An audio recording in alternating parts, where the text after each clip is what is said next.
I love it in the book of Colossians where Paul is talking about the things that are of no value against fleshly indulgence, such as harsh treatment of the body, etc., self-imposed rules and regulations according to the traditions of men. These things are of no value against fleshly indulgence. Again, what is fleshly indulgence? It is not meeting the needs of your body. For a clear definition of what the flesh is, according to New Testament standards, read Philippians 3, in which Paul gives a clear definition of what his flesh was. It is your old life, old ways of thinking and acting and living, your entire person, which can include your body, but your entire person apart from Christ. So, which leads me to the next point. What is of value against fleshly indulgence? What does break that power off of your life? Well, crucifixion. Bible says that we have been crucified with Christ, and it is no longer us who live, but it is Christ who lives in us.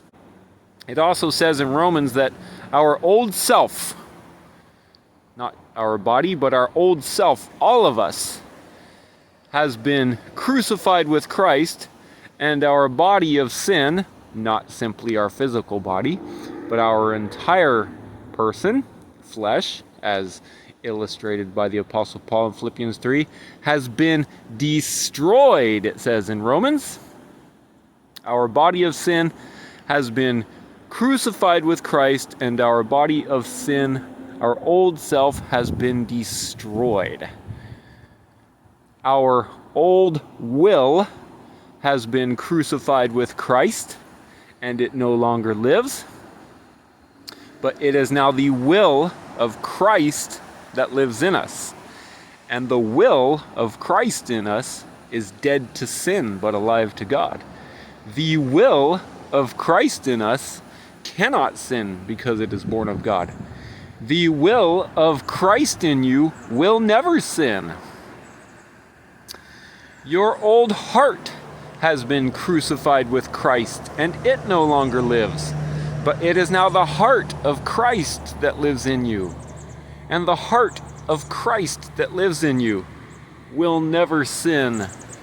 The heart of Christ that lives in you is dead to sin, but alive to God. The heart of Christ that lives in you cannot sin because it is born of God. Our old mind was crucified with Christ, and it no longer lives, but it is now the mind of Christ that lives in us. And the mind of Christ that lives in us is dead to sin, but alive to God. And the mind of Christ that lives in us cannot sin because it is born of God.